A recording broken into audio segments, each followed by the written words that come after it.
ओम शांति। 19/5/25 की वाणी है। मीठे बच्चे, श्रीमत ही तुमको श्रेष्ठ बनाने वाली है, इसलिए श्रीमत को भूलो मत। अपनी मत को छोड़ एक बाप की मत पर चलो। प्रश्न, पुण्य आत्मा बनने की युक्ति क्या है? उत्तर, पुण्य आत्मा बनना है तो सच्चे दिल से प्यार से एक बाप को याद करो। कर्मेंद्रियों से कोई भी विकर्म ना करो। सबको रास्ता बताओ। अपने दिल से पूछो, यह पुण्य हम कितना करते हैं? अपनी चेकिंग करो। ऐसा कोई कर्म ना हो जिसकी 100 गुना सजा खानी पड़े, तो चेकिंग करने से पुण्य आत्मा बन जाएंगे। ओम शांति। रूहानी बाप बैठ बच्चों को समझाते हैं। यह तो बच्चों को मालूम है कि अभी हम शिव बाबा की मत पर चल रहे हैं। उनकी है ऊंच दे ऊंच मत। दुनिया यह नहीं जानती कि ऊंच दे ऊंच शिव बाबा कैसे बच्चों को श्रेष्ठ बनाने के लिए श्रेष्ठ मत देते हैं। इस रावण राज्य में कोई भी मनुष्य मात्र मनुष्य को श्रेष्ठ मत दे नहीं सकते। तुम अभी ईश्वरी मत वाले बनते हो। इस समय तुम बच्चों को पतित से पावन बनने के लिए ईश्वरी मत मिल रही है। अभी तुमको पता पड़ा है, हम तो विश्व के मालिक थे। ब्रह्मा जो मालिक था उनको भी पता नहीं था। विश्व के मालिक फिर एकदम पतित बन जाते हैं। यह खेल बहुत अच्छी रीति बुद्धि से समझने का है। राइट रॉन्ग क्या है, इसमें है बुद्धि की लड़ाई। सारी दुनिया है रॉन्ग, एक बाप ही है राइट, सच बोलने वाला। वह तुमको सचखंड का मालिक बनाते हैं, तो उनकी मत लेनी चाहिए। अपनी मत पर चलने से धोखा खाएंगे, परंतु वह है गुप्त, है भी निराकार। बहुत बच्चे गफलत करते हैं, समझते हैं यह तो दादा की मत है। माया श्रेष्ठ मत लेने नहीं देती है। श्रीमत पर चलना चाहिए ना।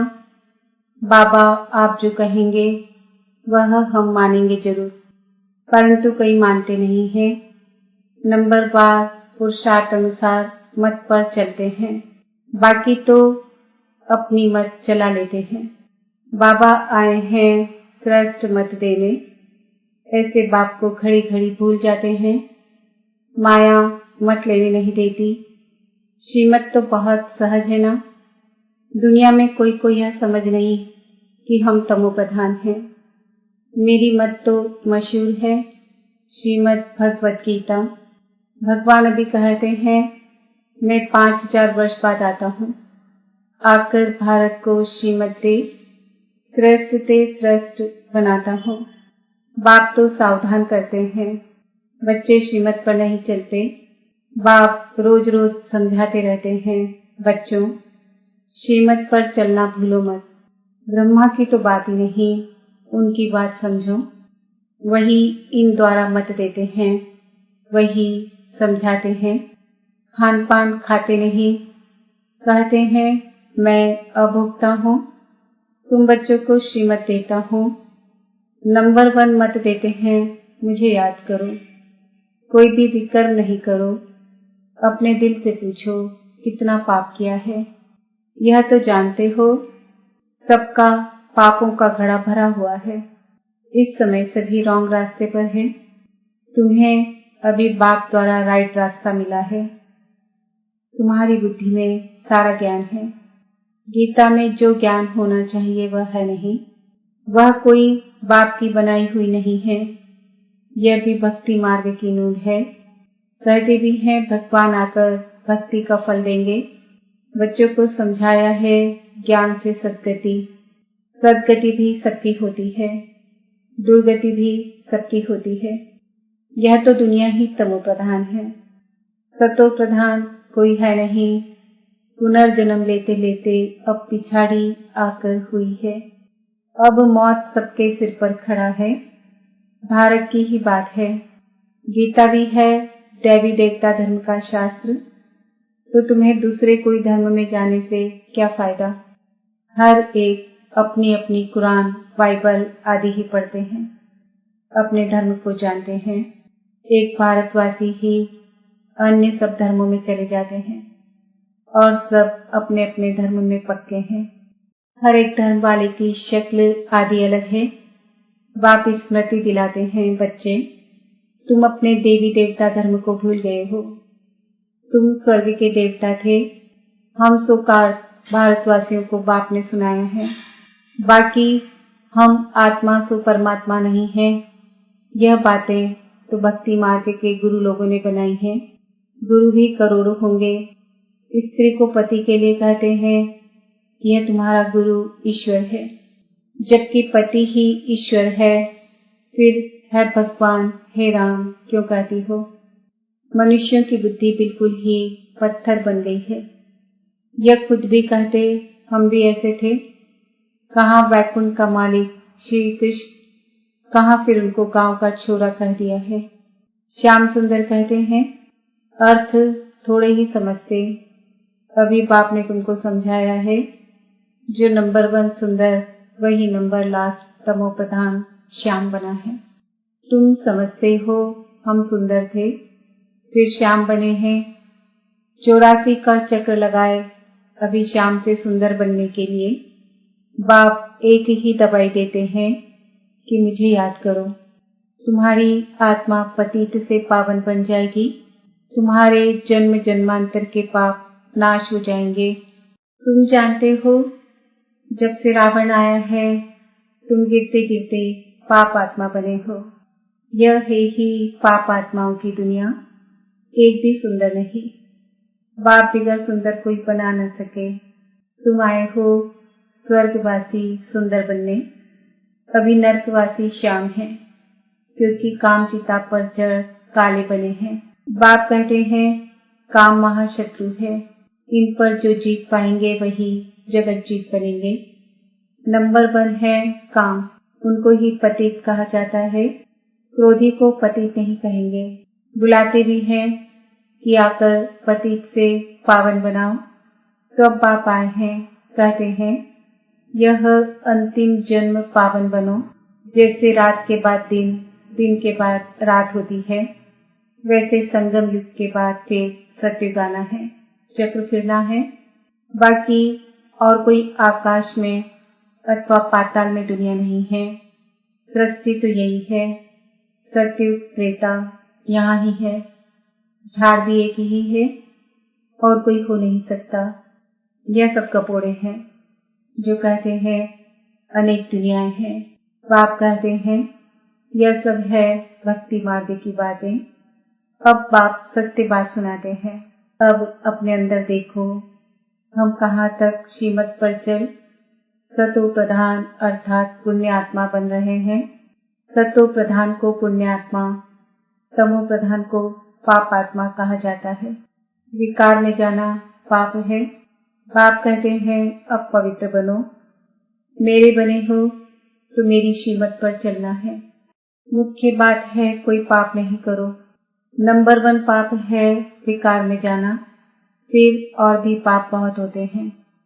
चोरी चकारी ठगी आदि बहुत करते हैं। फिर बहुतों को गवर्नमेंट पकड़ती भी है। अब बाप बच्चों को कहते हैं तुम अपने दिल से पूछो, हम कोई पाप तो नहीं करते हैं। ऐसे मत समझो हमने चोरी की व रिश्वत खाई तो यह बाबा तो जानी जाननहार है, सब जानते हैं। नहीं, जानी जाननहार का कोई यह नहीं है। अच्छा, कोई ने चोरी की, बाप जानेंगे फिर क्या? जो चोरी की उसका दंड 100 गुना हो ही जाएगा। बहुत बहुत सजा खाएंगे, पद भी भ्रष्ट हो जाएगा। बाप समझाते हैं ऐसे अगर काम करेंगे तो दंड भोगना पड़ेगा। कोई ईश्वर का बच्चा बनकर फिर चोरी करता। शिव बाबा जिससे इतना वर्षा मिलता है उनके भंडारे से चोरी करता, यह तो बहुत बड़ा पाप है। कोई कोई में चोरी की आदत होती है, उनको जेल बर्ड कहा जाता है। यह है ईश्वर का घर। सब कुछ ईश्वर का है ना।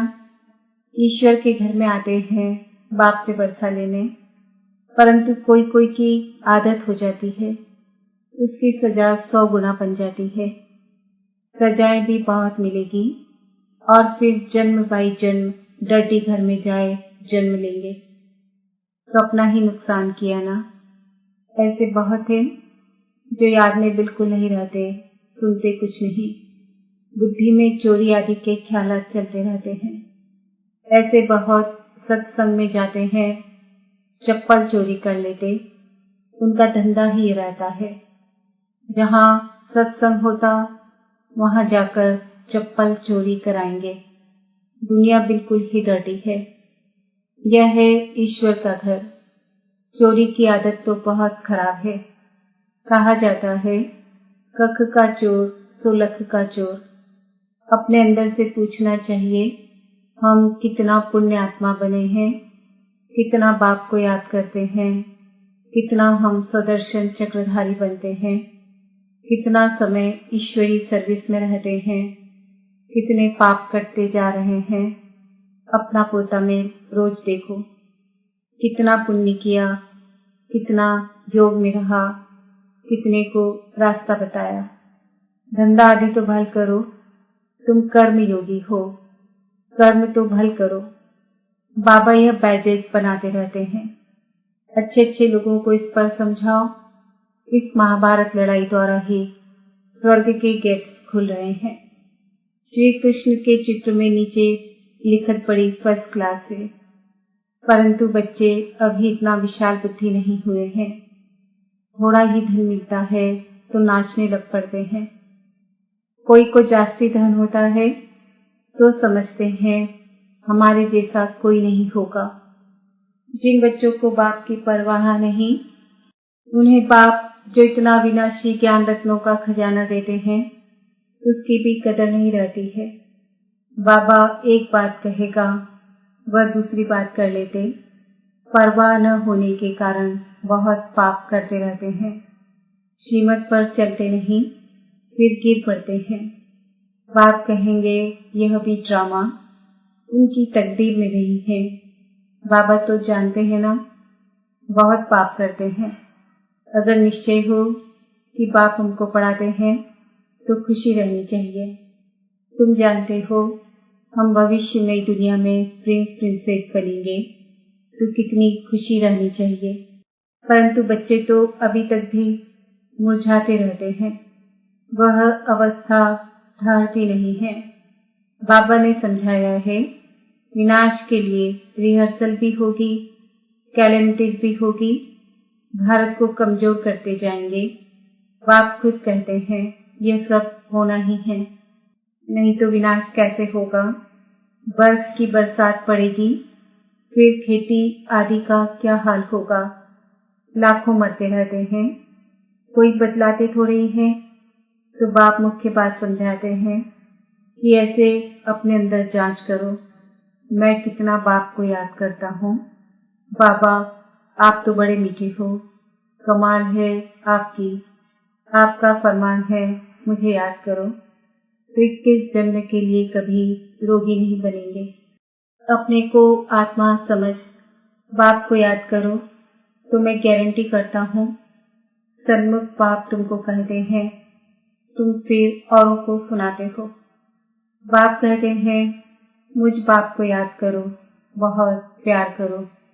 तुमको कितना सहज रास्ता बताता हूँ पतित से पावन होने का। कोई कहते हैं हम तो बहुत पाप आत्मा हैं। अच्छा, फिर ऐसे पाप नहीं करो, मुझे याद करते रहो तो जन्म जन्मांतर के जो पाप हैं वह इस याद से भस्म होते जाएंगे। याद की ही मुख्य बात है। इनको कहा जाता है सहज याद। योग अक्षर भी निकाल दो। सन्यासियों के हठ योग तो किस्म किस्म के हैं, अनेक प्रकार से सिखलाते हैं। इस बाबा ने गुरु तो बहुत किए हैं ना। अभी बेहद का बाप कहते हैं इन सबको छोड़ो, इन सब का भी मुझे उद्धार करना है, और कोई की ताकत नहीं जो ऐसे कह सके। बाप ने ही कहा है मैं इन साधुओं का भी उद्धार करता हूँ। फिर यह गुरु कैसे बन सकते? तो मूल एक बात बाप समझाते हैं, अपने दिल से पूछो, हम कोई पाप तो नहीं करते हैं, किसको दुख तो नहीं देते हैं, इसमें कोई तकलीफ नहीं है। अंदर जांच करनी चाहिए, सारे दिन में कितना पाप किया, कितना याद किया, याद से ही पाप भस्म होंगे। कोशिश करनी चाहिए। यह बहुत मेहनत का काम है। ज्ञान देने वाला एक ही बाप है। बाप ही मुक्ति, जीवन मुक्ति का रास्ता बतलाते हैं। अच्छा, मीठे मीठे सिकिलते बच्चों प्रति माता पिता बाप दादा का याद, प्यार और गुड मॉर्निंग। रूहानी बाप की रूहानी बच्चों को नमस्ते। हम रूहानी बच्चों की रूहानी माता पिता बाप दादा को याद, प्यार, गुड मॉर्निंग, नमस्ते, ओम शांति। धारणा के लिए मुख्य सार। बाप जो अविनाशी ज्ञान रत्नों का खजाना देते हैं, उसका कदर करना है।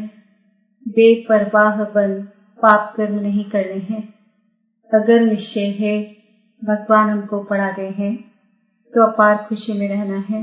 ईश्वर के घर में कभी चोरी आदि करने का ख्याल न आए। यह आदत बहुत गंदी है। कहा जाता कख का चोर तो लख का चोर। अपने अंदर से पूछना है, हम कितना पुण्य आत्मा बने हैं। वरदान, निर्बल, दिल शिकस्त, असमर्थ आत्मा को एक्स्ट्रा बल देने वाले रूहानी रहमदिल भव। जो रूहानी रहमदिल बच्चे हैं, वह महादानी बन बिल्कुल होपलेस केस में होप पैदा कर देते हैं। निर्बल को बलवान बना देते हैं। दान सदा गरीब को, बेसहारे को दिया जाता है। तो जो निर्बल, दिल शिकस्त, असमर्थ, प्रजा क्वालिटी की आत्माएं हैं, उनके प्रति रूहानी रहमदिल बन महादानी बनो। आपस में एक दूसरे के प्रति महादानी नहीं, वह तो सहयोगी साथी हो, भाई भाई हो, हम शरीक पुरुषार्थी हो। सहयोग दो, दान नहीं। स्लोगन, सदा एक बाप के श्रेष्ठ संग में रहो तो और किसी के संग का रंग प्रभाव नहीं डाल सकता। आज का सम्मान है, मैं आत्मा रूहानी रहमदिल हूँ। आज के व्यक्ति इशारे, रूहानी रॉयल्टी और प्यूरिटी की पर्सनालिटी धारण करो। प्यूरिटी के साथ साथ चेहरे और चलन में रूहानियत की पर्सनालिटी को धारण कर इस ऊंची पर्सनालिटी के रूहानी नशे में रहो। अपनी रूहानी पर्सनालिटी को स्मृति में रख सदा प्रसन्न चित्त रहो तो सब प्रश्न समाप्त हो जाएंगे। अशांत और परेशान आत्माएं आपकी प्रसन्नता की नजर से प्रसन्न हो जाएंगी।